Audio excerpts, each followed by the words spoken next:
கிறிஸ்துவுக்குள் பிரியமானவர்களே, ஆண்டவரும் இரட்சகருமாகிய இயேசு கிறிஸ்துவின் நாமத்தினாலே உங்களுக்கு என் வாழ்த்துதல்களையும் ஸ்தோத்திரங்களையும் தெரிவித்துக் கொள்கிறேன்.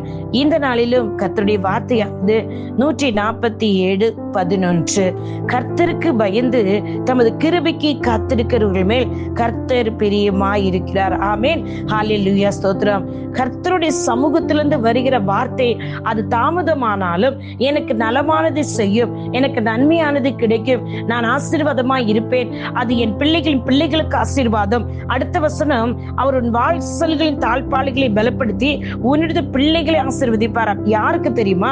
கர்த்தருக்கு பயந்து அவருடைய சமூகத்தில் பொறுமையோடு காத்திருக்கிறவர்கள், அவர்களையும் ஆசீர்வதித்து அவருடைய பிள்ளைகளையும் ஆசீர்வதிப்பாரா.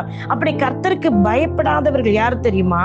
தங்களுடைய சுய பலத்துல நான் சம்பாதித்தேன், என்னுடைய சுய ஞானத்துல நான் எல்லாவற்றையும் செய்தேன் என்று சொல்லி வசனம் 10 சொல்லுது, அவர் குதிரையின் பலத்தில் விருப்பமாகிறார், வீரனுடைய கால்கள் பிரியப்படார். நீ ஒருவேளை இன்னைக்கு யாராவது ஒருத்தவங்க சொல்லிட்டு இருப்பீங்க, நான் ஓடுறேன், நான் செய்யறேன், நான் சம்பாதித்தேன், நான் சும்மா இருக்கல, சோம்பேறியா இருக்கல, இதெல்லாம் என்னோட முயற்சியில் தான் இவ்வளவு ஆனது என்று சொல்லி சொல்லுகிற நபர்களை பார்த்து கர்த்தர் சொல்லுகிறார், உன்னோட பலத்திலையும் அவர் விருப்பப்படல, நீ வீரனா இருந்தா உன் வீரத்திலையும் அவர் விருப்பப்படல, உன்னுடைய கால்களையும் அவர் பிரியப்படல, நீ உன் சொந்த கால நீ எதெல்லாம் சம்பாதித்தையோ அதன் மேலும் அவர் பிரியமில்ல, ஓ மேலையும் பிரியமில்ல. இஸ்ரவேல் ஜனங்கள் அதே தான் செய்தார்கள். நீங்க ஏசாயா தீர்க்கதரிசி 31:1 வாசித்தீர்கள் என்றால், அவங்களுக்கு உதவிக்கு வேண்டி இஸ்ரவேலர்கள் தேவனை நோக்கி பார்க்காமல் என்ன செய்தாங்களா? அவங்க குதிரைகள் மேல் நம்பிக்கை வைத்து, ரதங்கள் மேலும் நம்பிக்கை வைத்து, மகா பலசாலிகளாய் இருப்பவர்கள் மீது நம்பிக்கை வைத்து அவர்களை நோக்கி ஓடினார்களாம். அப்படிப்பட்டவர்களுக்கு என்னவா? ஐயோ இந்த அந்த வசனம் சொல்லுது. எனக்கு அருமையானவர்கள், இன்றைக்கு இந்த வருடம் முழுவதும் கர்த்தருக்கு காத்திருந்து அவருடைய வார்த்தைக்கு கீழ்ப்படிந்து அவரிடத்திலிருந்து வருகிற கிருபை, அந்த கிருபை என்று சொன்னால் என்ன?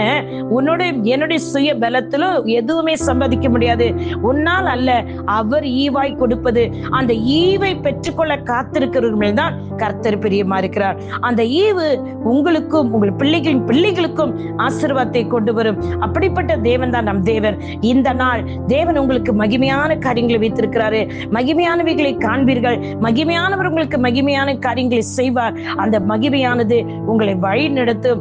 கர்த்தருக்கு பயந்து அவருக்கு பிரியமாய் இருக்கபடி நடந்து கொண்டீர்கள் சொன்னால் மட்டும்தான் அவர் உங்கள் மேல் பிரியமாயிருப்பார். இந்த வார்த்தையின்படி இன்றைக்கு உங்களை தாழ்த்தி ஒப்பு கொடுத்து, கர்த்தாவே உம்முடைய கிருபை எனக்கு போதும், எனக்கு எல்லாவற்றையும் செய்ய வெட்டு கொடுப்பீர்கள் என்றால் நிச்சயமாக கர்த்தர் உங்களை ஆசீர்வதிப்பார். இந்த வார்த்தையின்படி கர்த்தர் உங்களை ஆசீர்வதிப்பாராக. God bless you all. உங்களுடைய சகோதரி இவாஞ்சலிஸ்ட் ஷீலா ரொசாரியோ. ஆமென், ஆமென், ஆமென்.